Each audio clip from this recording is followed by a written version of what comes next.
നമ്മുടെ ചെറിയ ട്രിപ്പിൻ്റെ കിറ്റാണ് മുന്നേ കാണിച്ചിട്ടുണ്ടായിരുന്നു. ഒരുപാട് സംഭവങ്ങൾ വാങ്ങിച്ചിട്ടുണ്ട്. അപ്പോൾ ചെടികൾക്ക് തുള്ളി തുള്ളിയായിട്ട് വെള്ളം കൊടുക്കാൻ പറ്റുമെന്ന് പറഞ്ഞിട്ട് വാങ്ങിച്ചതാണ്. പക്ഷേ അതുകൊണ്ട് അതിന് വലിയൊരു ഉപകാരം കേട്ടോ.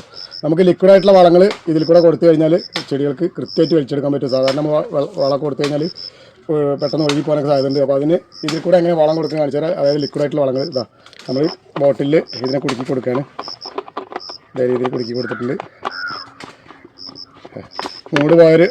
മൂട് മുറിച്ചെടുത്തൊരു ബോട്ടിലാണ് നമ്മൾ ഇട്ടിട്ടുള്ളത്. ഈ മുളക് ചെടിക്ക് നമുക്ക് എങ്ങനെ വളം കൊടുക്കുന്നത് നോക്കാം. ഇത് നമ്മുടെ പൗഡർ രൂപത്തിലുള്ള NPK വളമാണ്. അപ്പോൾ ഇതാ ഈ വെള്ളത്തിൽ കലക്കി കൊടുക്കുകയാണ്.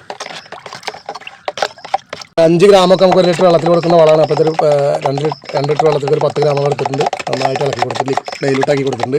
ഇനി നമ്മുടെ ഈ ബോട്ടിലേക്ക് ഈ വളം ഒഴിച്ചു കൊടുക്കുകയാണ് ഇതേ രീതിയിൽ.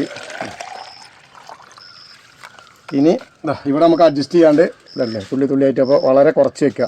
ഇതാണ്ടല്ലേ തുള്ളി തുള്ളിയായിട്ടാണ് വരുന്നത്. ഇനി നമ്മളിതാ ഇത് ഈ ഗ്രോ ബാഗിൽ വെച്ച് കൊടുക്കുകയാണ്. ഈ ഗ്രോ ബാഗിൽ ഇതേ രീതിയിൽ വെച്ച് കൊടുത്തിട്ടുണ്ട്. ഇപ്പോൾ നമുക്ക് വളം വരുന്നത് കാണാൻ പറ്റും. കണ്ടില്ലേ? അപ്പോൾ സാധാരണ നമ്മൾ വളം കൊടുത്തു കഴിഞ്ഞാൽ ഒന്നിച്ചൊഴിച്ചു കൊടുത്ത് വീണ്ടും വെള്ളം ഒഴിക്കുമ്പോൾ അത് വെള്ളത്തിൽ കൂടെ ഒഴുകി പോകാനൊക്കെ സാധ്യതയുണ്ട്. ഇപ്പോൾ അല്ല, നമുക്ക് നോർമലായിട്ട് ഇതാ ഒരു 1-2 ദിവസം കൊണ്ടൊക്കെ നമ്മളിപ്പോൾ ഈ ഒഴിച്ചു കൊടുത്ത് ഇത്രയും വളം നമ്മുടെ ചെടികൾക്ക് ക്ലിയറായിട്ട് കിട്ടും. ചെടി നന്നായിട്ട് വലിച്ചെടുക്കും ചെയ്യും. നമ്മുടെ നല്ല ഉണ്ടകളൊക്കെ ഉള്ള അടിപൊളി തൈയാണ്. അപ്പോൾ ഇത്തരത്തിലൊക്കെ നമുക്ക് ഉപയോഗിക്കാൻ പറ്റും ഈ സംഭവങ്ങൾ. സംഭവങ്ങളല്ലേ ഇഷ്ടപ്പെട്ടാൽ ലൈക്ക് ചെയ്യട്ടോ. ബൈ.